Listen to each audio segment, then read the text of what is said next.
नमस्कार प्यारे बच्चों, सिंपल हिंदी शिक्षा में आपका स्वागत है।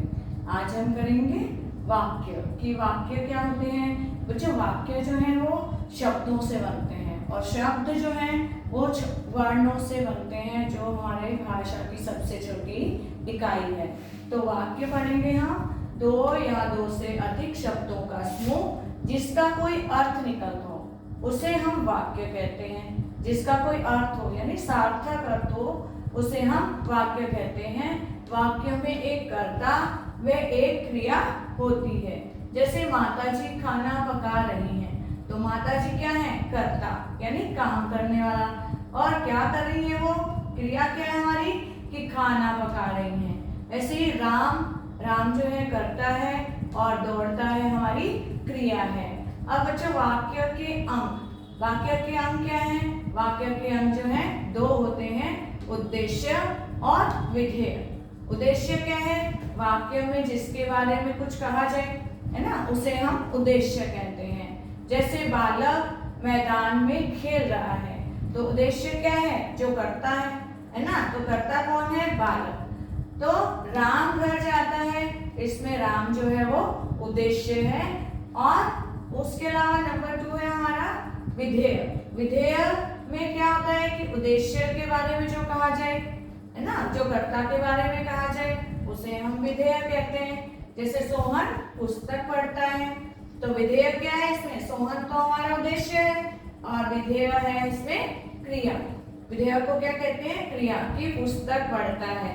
जो पीछे का रह जाता है उसको हम विधेय कहते हैं। जैसे सब्जेक्ट और प्रेडिकेट होता है इंग्लिश में। सब्जेक्ट क्या है? सोहन। प्रेडिकेट क्या है? विधेय।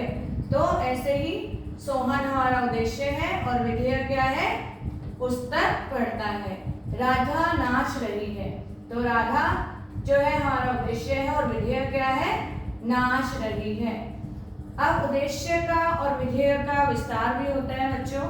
तो उद्देश्य का विस्तार क्या होता है? जो शब्द उद्देश्य का कर्ता में विस्तार करते, मतलब कर्ता के अंदर उसका और आगे विस्तार करते हैं, वे शब्द उद्देश्य का विस्तार कहलाते हैं। जैसे एक शब्द है हमारा वाक्य है कि गाय सुंदर है, ठीक है, इसमें हमारा उद्देश्य क्या है? गाय। लेकिन हमने उद्देश्य का विस्तार किया है कि काली गाय सुंदर है ना, तो काली क्या है? उद्देश्य का विस्तार हो गया। ऐसे ही बालक मैदान में खेल रहे हैं, है ना, उद्देश्य क्या है? बालक। लेकिन हमने उद्देश्य का विस्तार करके यहाँ क्या कर दिया कि छोटे बालक मैदान में खेल रहे हैं, तो काली और छोटे से जो है उद्देश्य का विस्तार हो गया। तो इसमें संज्ञा, सर्वनाम, विशेषण, क्रिया विशेषण का प्रयोग होता है, मतलब उद्देश्य का विस्तार करने के लिए। अब है विधेय का विस्तार।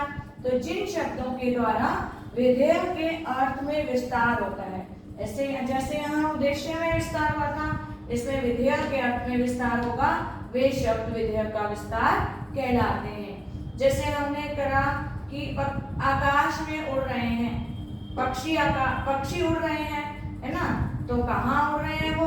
आकाश में उड़ रहे हैं। तो आकाश में हमने इसमें क्या कर दिया? विधेय के अंदर विस्तार कर दिया कि उड़ रहे थे, उसमें हमने आकाश में डाल दिया, तो आकाश में उड़ रहे हैं मतलब विधेय का अर्थ में विस्तार हो गया। दिवाकर अपनी साइकिल से जाता है, दिवाकर साइकिल से जाता है, इसमें विधेय है। लेकिन विधेय का विस्तार हमने अपनी लगाकर कर दिया कि दिवाकर अपनी साइकिल से जाता है। और इसमें जो क्रिया का पूरक, कर्म और कर्म का विस्तार होता है। आशा करती हूँ आपको वीडियो पसंद आई होगी। इसको बार बार पढ़िएगा, समझिएगा और अपने दोस्तों और रिश्तेदारों में शेयर कीजिए। धन्यवाद।